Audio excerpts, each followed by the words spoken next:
So system of particles and rotational motion. हम लोग ये जहाँ पिछली क्लास में रुके थे वहां से करेंगे. पिछली क्लास में मेरे ख्याल से हम लोग एंगुलर मोमेंटम वाला पोर्शन कर रहे थे, टॉपलिंग किया था. एंगुलर मोमेंटम हम लोगों ने स्टार्ट किया था. Angular momentum of a particle about a point किया था.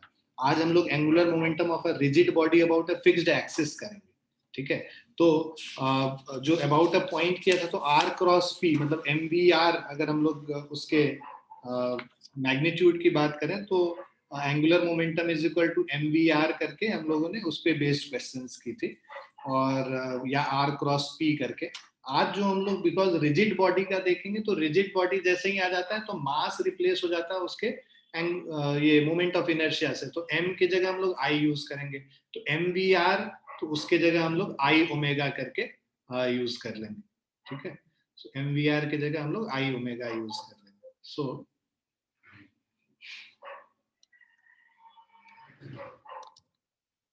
So angular momentum of a rigid body about a fixed axis. So suppose that a rigid body describes pure rotational motion. All its constituent particles also describe circular motion about the same axis of rotation. तो जब हम लोग rigid body की बात कर रहे हैं, वहां पे जो जैसे हम लोग वहां पे एंगुलर मोमेंटम पहले अगर पार्टिकल की बात करें तो एम वी आर करके बात कर रहे थे. अब ये angular momentum L is equal to I omega करके हम लोग इसको बात करेंगे. So angular momentum L is equal to I omega. Rigid body है तो मास की जगह मोमेंट ऑफ इनर्शिया हो गया, और वेलोसिटी की जगह जैसे मोमेंटम में m इंटू वी करते थे लीनियर मोमेंटम में, यहाँ i इंटू ओमेगा रख रहे हैं. So I into omega. So this is moment of inertia. I is moment of inertia, or omega is angular velocity. ठीक है, so I into omega करके हम लोग इसको यूज करेंगे. Now the total angular momentum L of a system. So total angular momentum L of a system of particle about axis is the sum of the components of angular momenta of all the particles about the axis. So सारे particle के angular momentum को हम लोग add कर देते हैं. खैर हम लोग डेरिवेशंस वगैरह में नहीं जाएंगे, हम लोग directly L is equal to I omega लिखेंगे, और I क्या हो गया, moment of inertia summation of M I R I square. ये हमारा एंगुलर मोमेंटम होता है.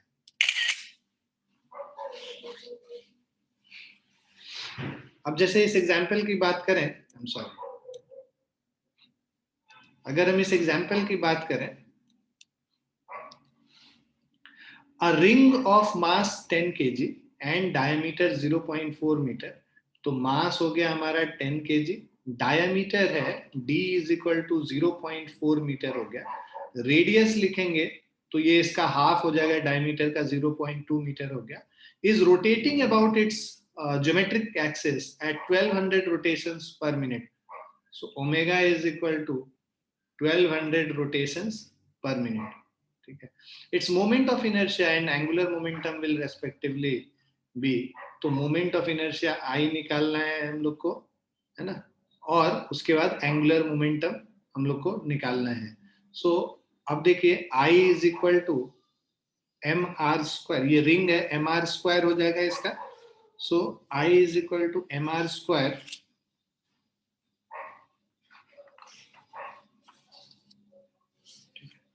which is equal to mass 10, 0.2 का whole square.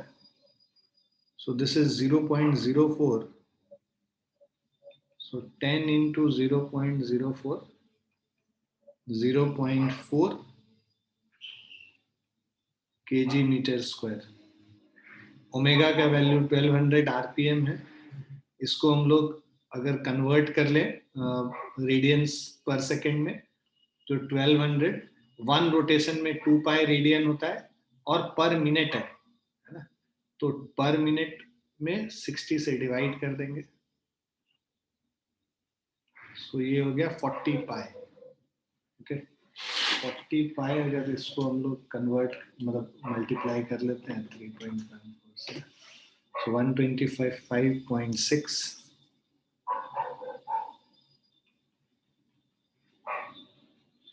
Radiance per second. अब एंगुलर मोमेंटम L निकालना होगा which is equal to I omega, ठीक है। So 0.4 into 125.6, so this is 50.24, ठीक है। आई ओमेगा हमारा 50.24 हो गया। सो 0.4 और 50.24 ऑप्शन 3 है। क्लियर है बच्चों?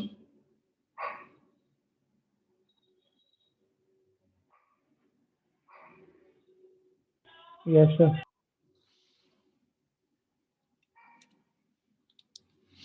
नेक्स्ट क्वेश्चन अगर हम देखें, यहाँ पे कह रहा है disc of mass m and radius r is rotating at angular velocity omega about an axis perpendicular to its plane at a distance r/2 from the center।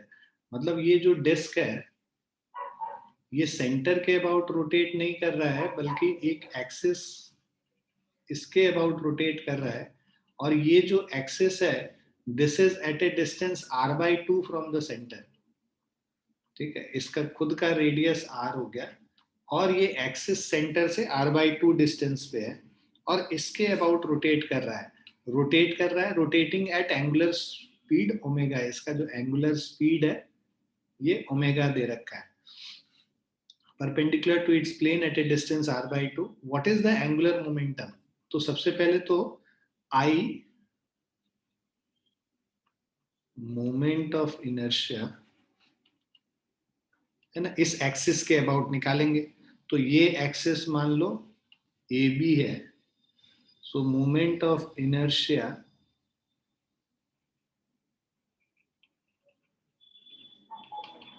About A B निकालते हैं, आई ए बी। तो ये क्या हो जाएगा, देखो O point के about moment of inertia निकालोगे इसके एक्सिस के, मतलब इस वाले एक्सिस के अबाउट मोमेंट ऑफ इनर्शिया अगर हम लोग निकालते हैं, so this is equal to mr square by 2, capital mr square upon 2, और plus of theorem of parallel axis से इसके मोमेंट ऑफ इनर्शिया को हम यहाँ शिफ्ट कर ले रहे हैं, तो m इंटू कितने डिस्टेंस से शिफ्ट कर रहे हैं, r/2 डिस्टेंस से कर रहे हैं, तो m इंटू r/2 का होल स्क्वायर हो जाएगा। So this is equal to mr square by 2 plus mr square by 4, so this is 3 mr square upon 4, so this is moment of inertia about AB। अब ये जो moment of inertia निकला AB के about, अब angular momentum अगर हम लोग निकालेंगे L is equal to IAB into omega, so 3 mr square upon 4 into omega, ठीक है। So this is 3 mr square omega upon 4।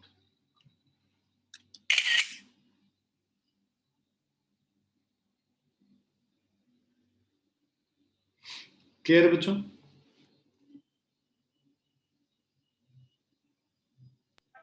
Yes sir.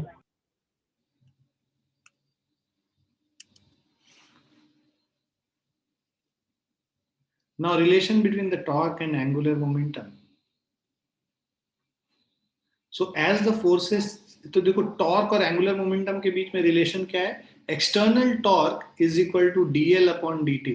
तो जैसे फोर्स के लिए हम लोग कहते थे rate of change of linear momentum is force, उसी तरह rate of change of angular momentum is equal to torque. Okay, so rate of change of angular momentum is equal to torque.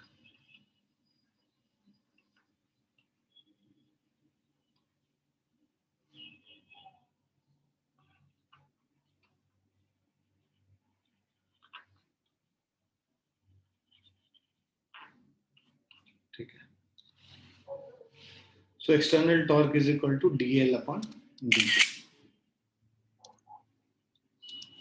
अब यहाँ पे देखो इस एग्जांपल में a constant torque acting on a uniform so constant torque acting on a uniform circular wheel changes its angular momentum from a naught to 4a naught. So final angular momentum is equal to 4a naught. Initial angular momentum is equal to a naught, and the time taken is equal to 4 seconds. The value of torque is equal to final angular momentum minus initial angular momentum divided by time. So 4a naught minus a naught by time, that is 4 seconds. So this will be 3a naught upon 4.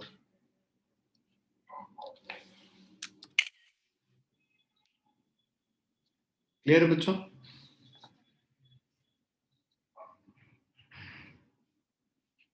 Yes.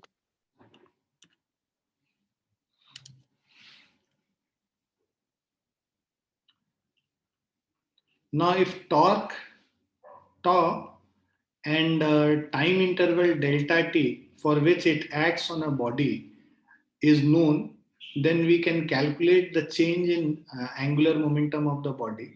तो देखो torque is equal to dl upon dt है, तो dl is equal to torque dt, ये dt जाके इधर multiply हो गया, dl क्या हो गया, change in momentum, right.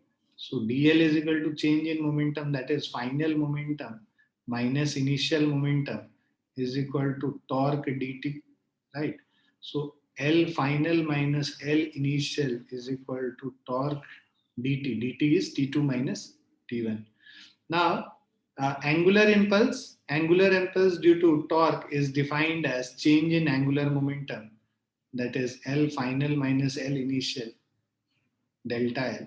Now slope of tangent at any point on momentum time curve, angular momentum time curve अगर हम लोग देखते हैं तो जब हमें पता है टॉर्क dl by dt है, तो स्लोप जो होगा एल टी ग्राफ अगर हम लोग बनाते हैं तो उसका जो स्लोप होगा वो हम लोगों को टॉर्क का मैग्नीट्यूड देगा. सो slope of L versus time curve is torque acting on the system. Change in angular momentum in time interval from t1 to t2 is equal to area bounded by the time curve, LT curve basically. तो momentum versus time को हम लोगों ने plot किया है, ये अगर हमारा ग्राफ है तो t1 से t2 तक ये हम लोग एरिया निकालते हैं. जो टाइम एक्सिस के ऊपर जो एरिया है उसको हम लोग पॉजिटिव लेंगे और टाइम एक्सिस के नीचे जो एरिया है उसको नेगेटिव लेंगे. तो अगर हम लोग को बस मैग्नीट्यूड निकालना है ना टॉर्क का, तब तो दोनों ऐड हो जाएगा, है ना, सॉरी ये सब्ट्रैक्ट हो जाएगा यहाँ पे और यहाँ पे. अगर सेपरेटली अगर हम लोग को निकालना है कि यहाँ तक टॉर्क और इसका, तब फिर हम लोग इन दोनों के एरियाज को अलग अलग निकालते हैं. अगर टोटल टॉर्क निकालना है तो इस एरिया से इस एरिया को हम लोग सब्ट्रैक्ट कर देंगे. So area bounded by torque time curve is L final minus L initial.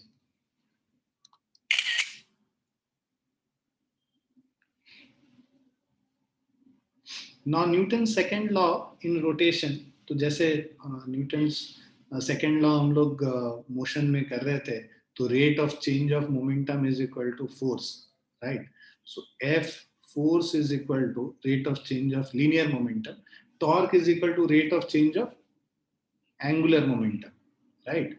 तो एंगुलर मोमेंटम एल को हम लोग आई ओमेगा से रिप्लेस कर लो, ठीक है, ओमेगा है ये, डब्ल्यू नहीं है. सो आई ओमेगा से अगर हम लोग रिप्लेस कर लेते हैं, आई कांस्टेंट है, बाहर हो जाएगा, ठीक है.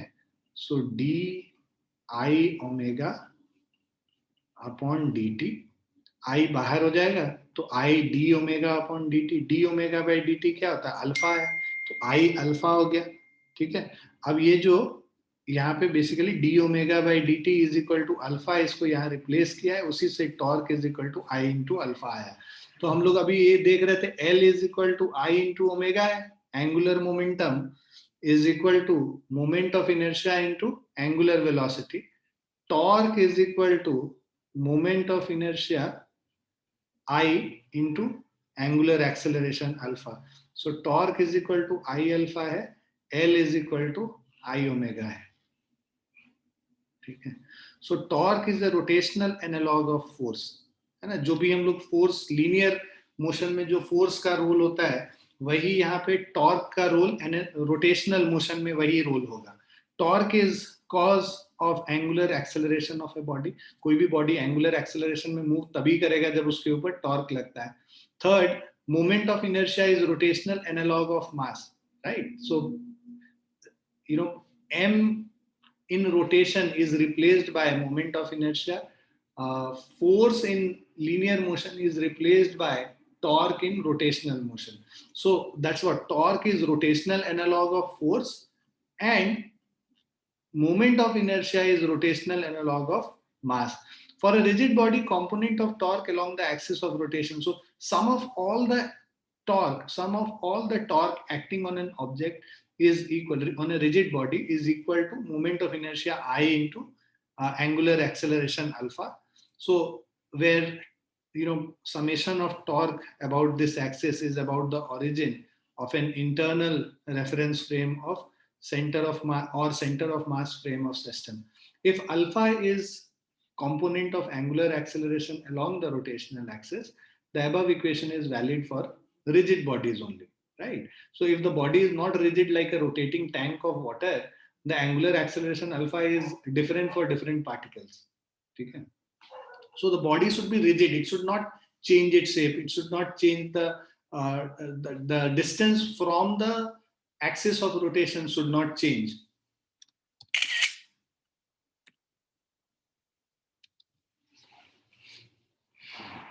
Now in this question, a uniform rod of mass m and length L can rotate in a vertical plane about a smooth horizontal axis hinged at this point.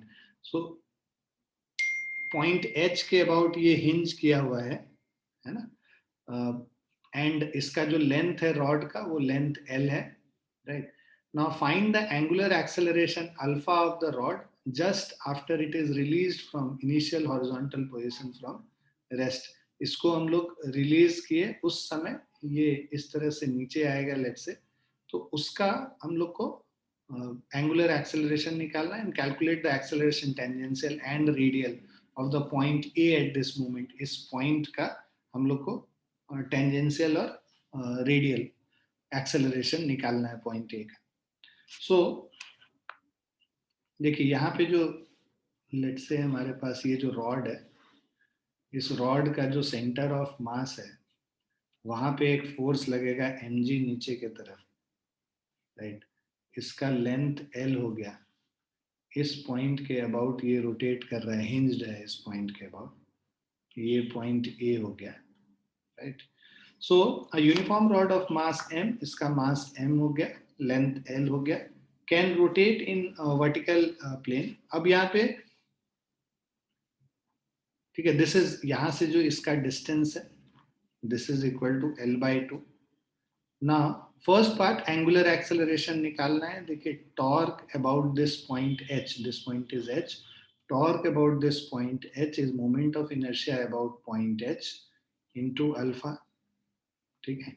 So torque about H is mg into L/2 is equal to moment of inertia. Centre के about moment of inertia ml square by 12 होता है, plus ml/2 का whole square. तुमने x distance से इसको move करना है, इस पॉइंट के अबाउट मोमेंट ऑफ इनर्शिया निकालना है, तो moment of inertia ml square by 12 plus of ml square by 2, ml/2 का whole square into alpha. So this is mg into L/2 is equal to ml square by 12 plus ml square by 4 into alpha. So mg L/2 is equal to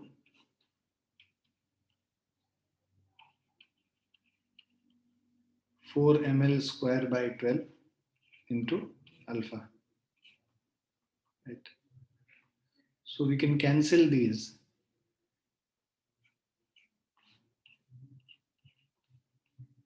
So this will be g/2 is equal to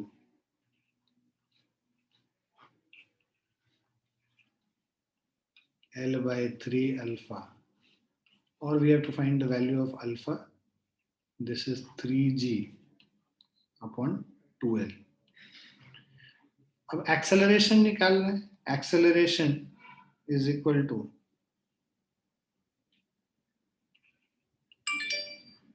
A is equal to alpha into R होता है, तो यहाँ पे alpha into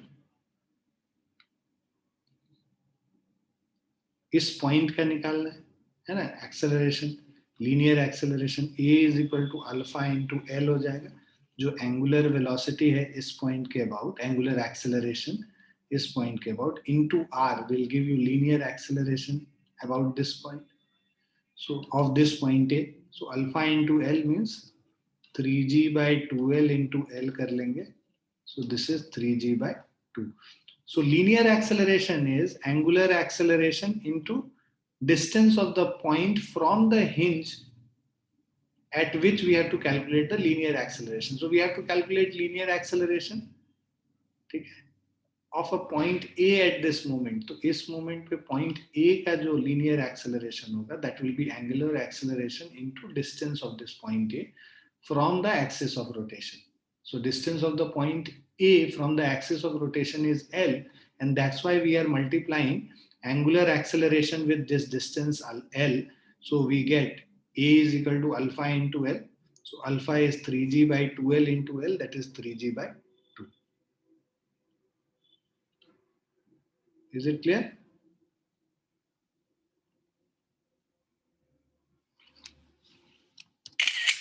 Clear है बच्चों? Yes, sir.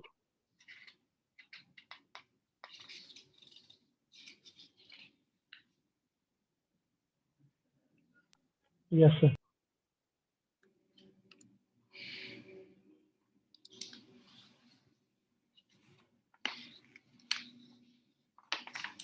Now, next question is, a uniform rod of mass M and length L hinged at point H. इस point के about hinge किया हुआ है. So a uniform rod of mass M and length L hinged at point H can rotate in vertical plane about a smooth horizontal axis. Find the force exerted by the hinge just after the rod is released from rest. ठीक है, तो force exerted by the hinge just after the rod is released from rest.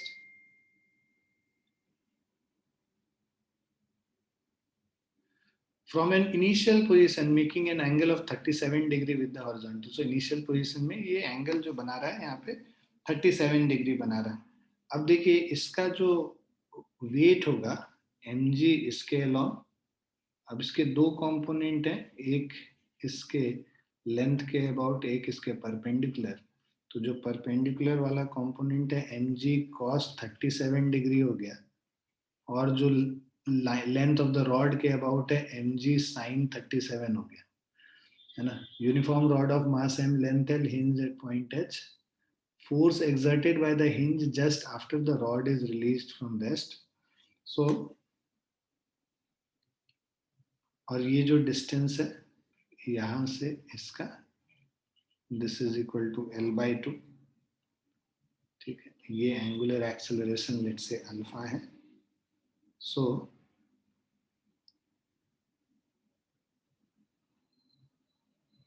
torque is equal to I into alpha. ठीक है, so I is basically, तो इससे हमारा torque जो है वो क्या है, mg cos 37 into L by 2. so mg cos 37 into L by 2 is equal to I जो है, this is ml square by 12 plus of ml by 2 का होल स्क्वायर, ठीक है, into alpha. So this is equal to, ये 12 ले लिया, ml square plus ml square bye 4 था, तो यहाँ पे 3ml स्क्वायर कर लिया. So this is mg cos 37 So mg cos 37 into L by 2 है mg into 4 by 5 into L by 2 is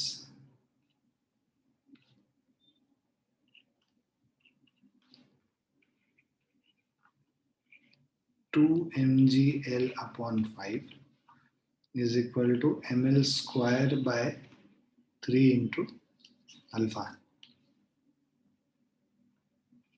m cancel हो गया. So this is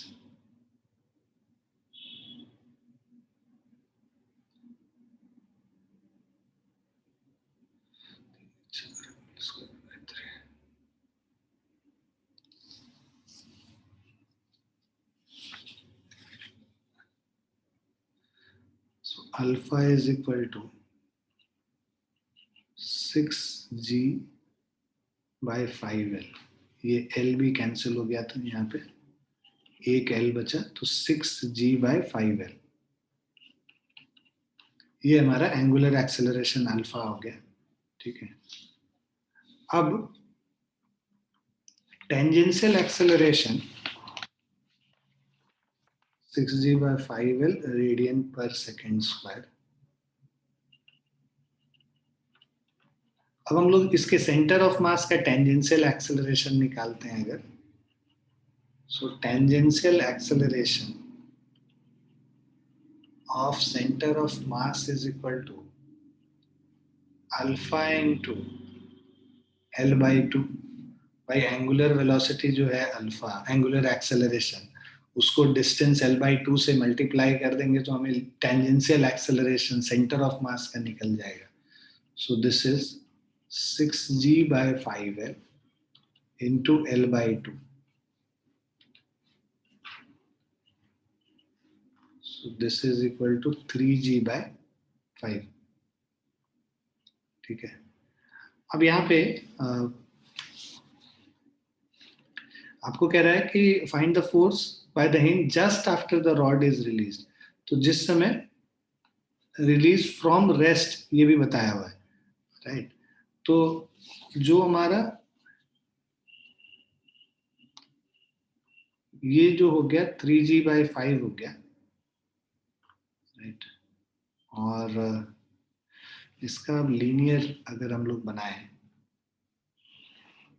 free body diagram, तो आपका ये जो सेंटर है ये मूव कर रहा है एक्सेलरेशन 3g by 5 से. इसके दो कंपोनेंट होंगे, एक हॉरिजॉन्टल और एक वर्टिकल. सो जो एक्सेलरेशन है इसका ये horizontal component is equal to, अच्छा ये 37 है तो ये 53 हो जाएगा और ये भी 37 हो जाएगा, right. So AH is equal, और ये 53 हो गया, तो AH is equal to 3g by 5 into sin 37, और ये जो वर्टिकल डायरेक्शन में जो एक्सेलरेशन है 3g by 5 into cos 37. ठीक है ना. और जो फोर्स नीचे की तरफ है वो mg हो गया. हिंज पे दो रिएक्शन हो गया, एक मान लो n1 इधर है और वर्टिकल डायरेक्शन में n1 हो गया, ये हॉरिजॉन्टल डायरेक्शन में n2 हो गया. तो इसके दोनों कंपोनेंट को बेसिकली हम लोग, जो net force is equal to mass into acceleration होता है, उसको अगर हम लोग सॉल्व करें तो हॉरिजॉन्टल डायरेक्शन में अगर हम लोग फोर्स देखते हैं तो हॉरिजॉन्टल डायरेक्शन में mg का तो कोई कंपोनेंट होगा, बस n2 होगा. सो n2 इज इक्वल टू, एक ही फोर्स लग रहा है हॉरिजॉन्टल डायरेक्शन में n2. This is equal to mass into acceleration in horizontal direction. Mass m हो गया 3g by 5 और sin 37 डिग्री 3 by 5 हो गया. सो दिस इज 9 mg by 25. ठीक है. ये n2 का वैल्यू हो गया. n1 इज इक्वल टू,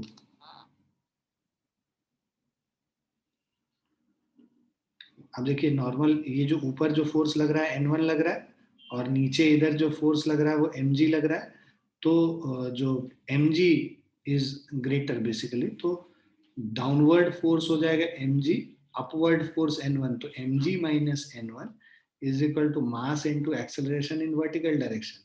तो mass mg minus n1 will be m into acceleration in vertical direction, मतलब 3g/5 cos 37 degree 4/5 हो गया. So this is mg minus n1 is equal to 4 mg upon 25.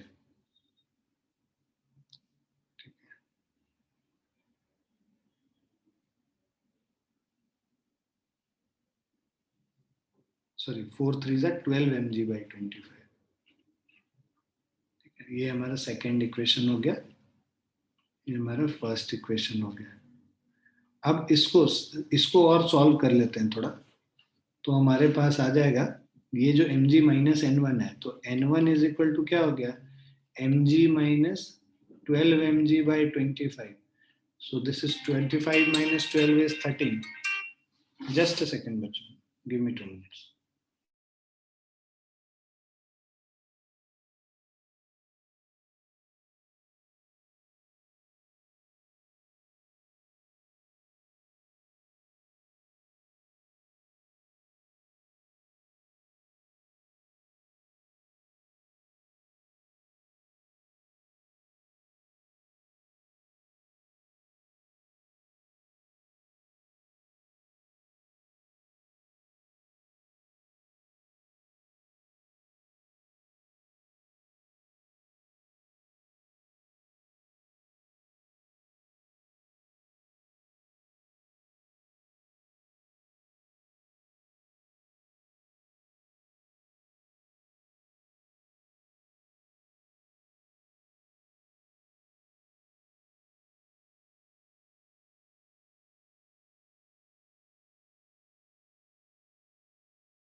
So this is, see, mg minus 12 mg by 25 करेंगे तो 25 minus 12 13 हो जाता है. So this is 13 mg by 25 हो गया, right? So n1 is equal to 13 mg by 25 है. ये हमारा सेकेंड इक्वेशन हो गया. तो अब ये देखो n2 का वैल्यू भी पता है और n1 का भी वैल्यू पता है. जो नेट रिएक्शन फोर्स होगा R will be equal to, तुम ये समझो कि इधर एक n2 लग रहा है और इस डायरेक्शन में n1 लग रहा है, दोनों परपेंडिकुलर है, तो जो नेट रिएक्शन फोर्स R होगा वो क्या हो जाएगा, root under n1 square, root under n1 square plus n2 square. So this is equal to root under n1 square is, we have already calculated, 13 mg by 25. So this is 13 mg by 25 का whole square plus 9 mg by 25. So 9 mg upon 25 का whole square. So अब ये 13, so 13 का square 169 हो गया और 9 का square 81 हो गया. So this is 169 plus 81 divided by 625 का स्क्वायर रूट, और mg तो बाहर ही हो गया, ठीक है. So this is equal to 250 by 625 है. सो इसको हम लोग लिख सकते हैं 250 बाय 625 का स्क्वायर रूट. 250 मीन्स 25 टेंस और ये 25 टाइम्स. तो ये this is equal to basically mg root 10 upon 5. So this is the net reaction force. Is it clear?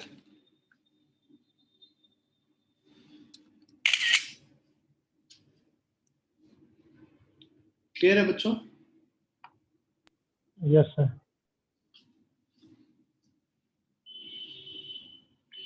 तो बेसिकली हम लोगों ने पहले रोटेशनल मोशन को एनालाइज किया और उससे हम लोग पहले जो वैल्यू है ना अल्फा का वो निकाला. अल्फा निकालने के बाद सेंटर ऑफ मास का टेंजेंशियल एक्सेलरेशन मतलब लीनियर एक्सेलरेशन निकाल लिया. लीनियर एक्सेलरेशन के दो कंपोनेंट निकाले, एक हॉरिजॉन्टल डायरेक्शन में, वर्टिकल डायरेक्शन में. अब हम लोग दो इक्वेशन ऑफ मोशन लिखते हैं, एक हम लोग हॉरिजॉन्टल डायरेक्शन में और दूसरा वर्टिकल डायरेक्शन में. ठीक है, तो ये हो गया हॉरिजॉन्टल डायरेक्शन में और ये हम लोगों ने वर्टिकल डायरेक्शन में मोशन को एनालाइज किया और दोनों के लिए equation F net force is mass into acceleration करके हम लोगों ने n1 और n2 का वैल्यू निकाल लिया. जब हम लोगों को n1 और n2 का वैल्यू निकल गया, ये n2 का वैल्यू निकल गया, ये n1 का वैल्यू निकल गया. ठीक है, जब हम लोग को n1 और n2 का वैल्यू निकल गया तो इससे हमारा जो रिएक्शन फोर्स है वो reaction force is root under n1 square plus n2 square और उसको हम लोगों ने सॉल्व करके रिएक्शन नेट रिएक्शन फोर्स निकाल लिया. क्लियर बच्चों? Yes, sir. Sir tangential acceleration में पूरा एल क्यों नहीं लेंगे, L/2 क्यों ले रहे हैं? क्योंकि सेंटर ऑफ मास के अबाउट निकाल रहे हैं ना बेटा. इस पूरे मास को हम यहाँ पे कंसीडर कर रहे हैं ना, इस पॉइंट पे जहां पे सेंटर ऑफ मास है वहां पे लोकेटेड मान रहे हैं. ठीक है सर.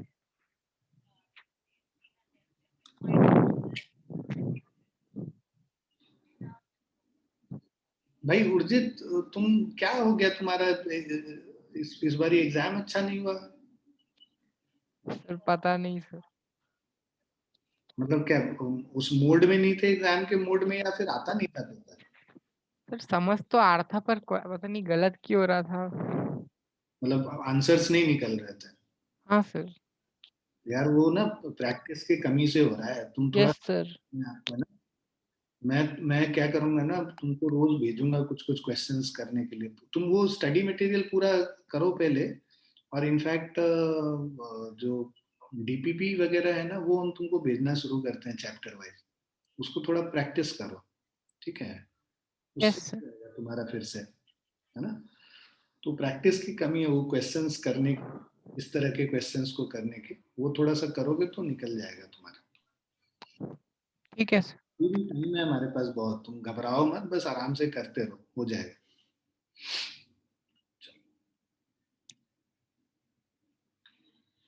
ठीक है. Now we'll do this question. This is also a good question. So in this question, for arrangement shown in figure, the string is tightly wrapped over the pulley. तो ये हमारा जो string है, this is wrapped over the pulley. Find the acceleration of each block when released from rest. तो इसको जब हम लोग रेस्ट से रिलीज करते हैं, we have to find the acceleration of each block. Now find the acceleration of each block when released from rest. The string is not slipping over the पुली. ठीक है, अब यहाँ पे देखिए कि इस पुली का भी मास और ये इसका रेडियस कंसीडर कर रहा है. तो यहाँ पे मतलब इसका जो बस लीनियर वेलोसिटीज नहीं होगा, यहाँ पे ये एंगुलर मोशन भी हो रहा होगा. इस डिस्क का, जो पुली एक डिस्क के फॉर्म में है, उसका भी एंगुलर मोशन हो रहा होगा. तो ये जो एंगुलर मोशन हो रहा होगा, लेट्स से ये एंगुलर एक्सेलरेशन इसका अल्फा है ना, और ये m1g फोर्स नीचे लग रहा है, इसमें टेंशन T1 है. बिकॉज ये पुली मासलेस नहीं है तो दोनों टेंशन अलग अलग होगा. यहाँ पे टेंशन T1 है, इस पॉइंट पे टेंशन T2 है, यहाँ पे नीचे फोर्स m2g लग रहा है. ठीक है, लेट अस कंसिडर कि ये a1 एक्सेलरेशन से नीचे जा रहा है और इसका जो एक्सेलरेशन ऊपर के तरफ है वो a2 एक्सेलरेशन से ये m2 वाला मास ऊपर जा रहा है। ये a1 एक्सेलरेशन से नीचे आ रहा है और ये a2 एक्सेलरेशन से ऊपर जा रहा है, right. Now so for the arrangement shown in figure, the string is tightly wrapped over the pulley. Find the acceleration of each block. When released from rest, the string is not slipping over the pulley. Now,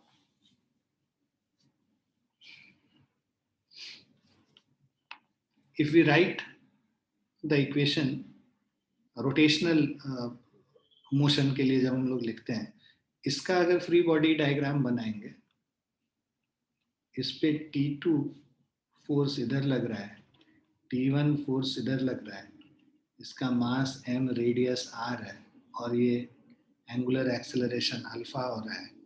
तो पहले हम लोग लिखते हैं जो torque is equal to T1r minus T2r net torque हो गया, is equal to I moment of inertia mr square by 2 into alpha. So net torque is equal to I into alpha. ये हम लोग इस डिस्क का equation लिख रहे हैं पहले. So T1r minus T2r is equal to I, that is mr square by 2 into alpha. So इससे हमारा आ जाएगा T1 minus T2 is equal to R common लेके यहाँ पे कट कर दिया mr by 2 into alpha. ठीक है, ये फर्स्ट इक्वेशन हो गया. दूसरा इक्वेशन अब हम लोग न्यूटन्स लॉ ऑफ मोशन इसके लिए लिखते हैं, m1 वाले मास के लिए लिखते हैं और m2 वाले मास के लिए. m1 वाले मास के लिए लिखेंगे तो m1g minus T1 is equal to m1a1. ठीक है, और दूसरा हमारा ये दूसरा इक्वेशन हो गया. उसके अलावा T2 minus m2g is equal to m2 into a2.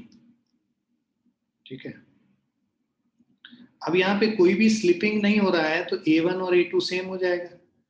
सो तीसरा चौथा क्या हो गया, a1 is equal to a2, है ना, बिकॉज कोई स्लिपिंग नहीं हो रहा है और ये जो स्ट्रिंग है वो स्ट्रेच नहीं हो सकता है. तो उस केस में हम लोग इसको जितना नीचे जाएगा उतना ही ऊपर जाएगा, तो a1 is equal to a2 हो गया, है ना, which is equal to alpha into R is equal to a. ठीक है, तो alpha is equal to a by R हो जाएगा. अब हम लोग इक्वेशन लिखते हैं तो हमारे पास हो गया T1 minus T2 is equal to a upon R. ठीक है, और दूसरा लिख रहे हैं m1g minus T1 is m1a, T2 minus m2g is equal to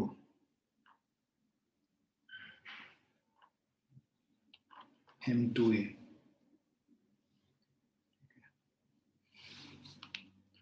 अब हम लोग को अगर इसको सॉल्व करना है ना तो इसको सब्ट्रैक्ट कर देते हैं, बेसिकली ऐड कर दो, दोनों को ऐड करेंगे तो हमें आता है m1g minus m2g plus T2 minus T1 m1 plus m2 into a. ठीक है, और यहाँ भी T1 minus T2 a by are है, तो इससे आ जाएगा m1 minus m2 into G. T1 minus T2 is a by R, तो ये हो गया minus a by R is equal to m1 plus m2 into a. Now minus a by r when taken on the other side, तो ये हो जाएगा m1 minus m2 into g is equal to m1 plus m2 plus of 1 by r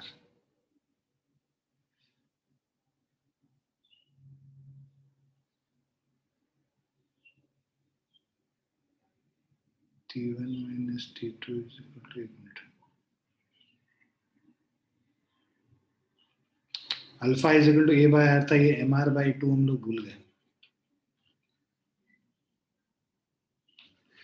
I alpha था ना, t1 minus t2 is equal to mr by 2 into alpha, a by r into mr by 2. r cancel हो गया, ma by 2 होता. ये हम लोग गड़बड़ कर दिए, यहाँ पे minus ma by, this is equal to ma by 2 है, इसको ma by 2 रिप्लेस कर लिया. उसके बाद इस तरफ लेके चले गए तो m1 plus m2 plus m by 2 into a. So a is equal to m1 minus m2 into g divided by m1 plus m2 plus capital M by 2. ठीक है. So this is the acceleration which we had to calculate.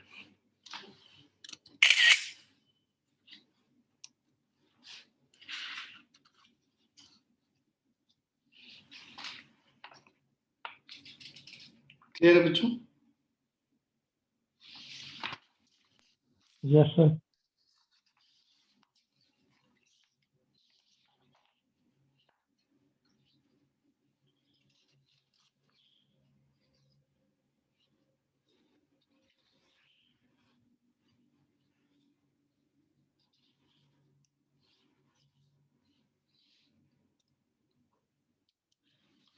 Now conservation of angular momentum. तो जैसे linear momentum के case में हमने देखा है कि when net external force is zero, then we say that the linear momentum is conserved. तो when net external torque is zero, तब हम बोलेंगे कि angular momentum is conserved. So conservation of angular momentum, if the net external torque on a system about a given axis is zero. So if net external torque on a system about a given axis is zero, then total angular momentum of system about that axis is constant in magnitude and direction. So यहाँ पे external torque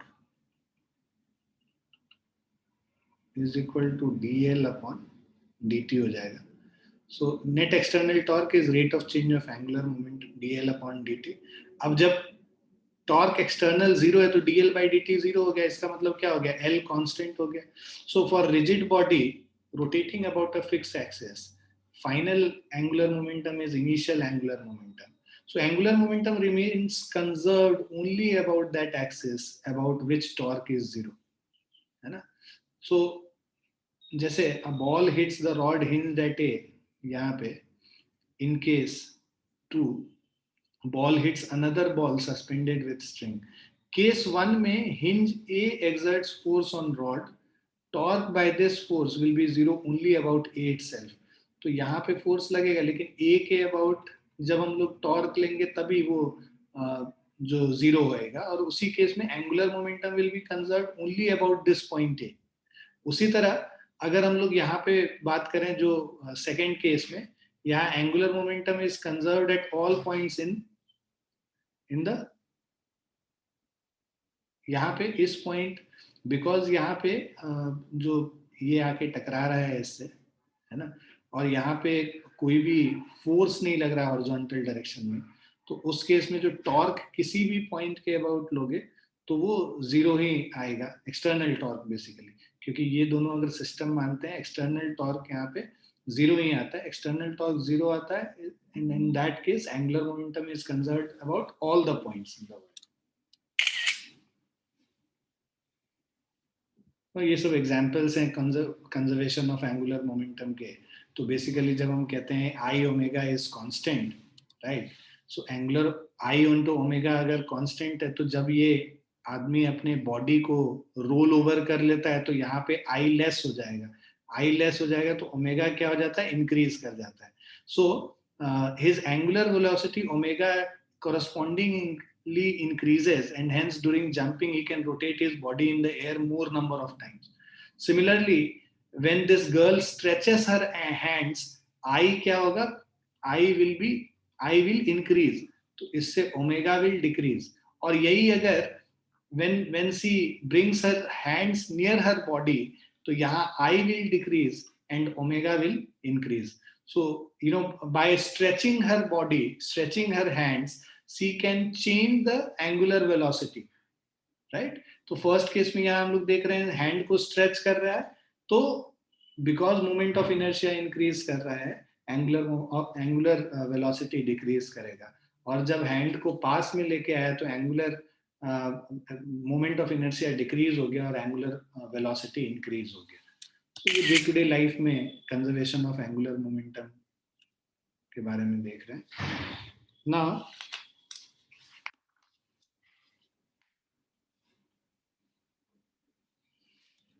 in this question, a wheel of moment of inertia I, right? So a wheel of moment of inertia I and radius r is rotating about its axis at an angular speed omega naught. It picks up a stationary particle of mass m at its edge.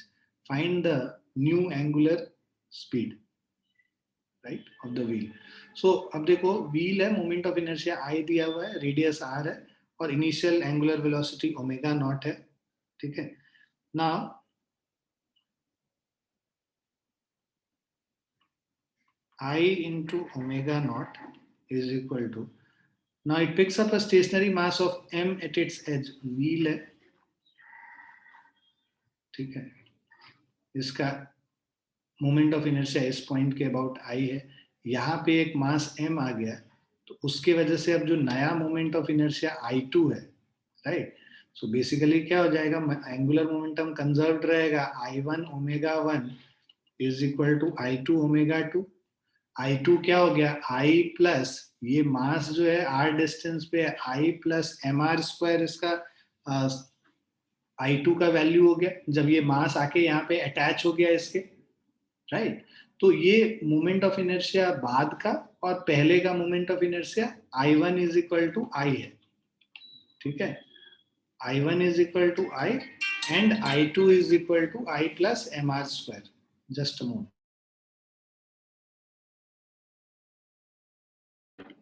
ठीक है, अब ये omega 1 का value, ये omega naught दिया हुआ है और हमें नया एंगुलर स्पीड ओमेगा 2 निकालना है जब ये मास जाके इससे अटैच हो गया है ना. It picks up a stationary particle of mass at its as.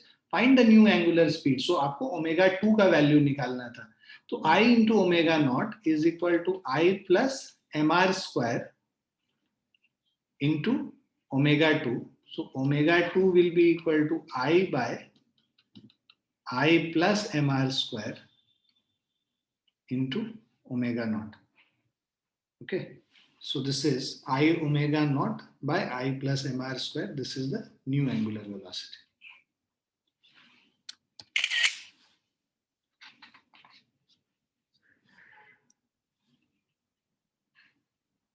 Clear बच्चों?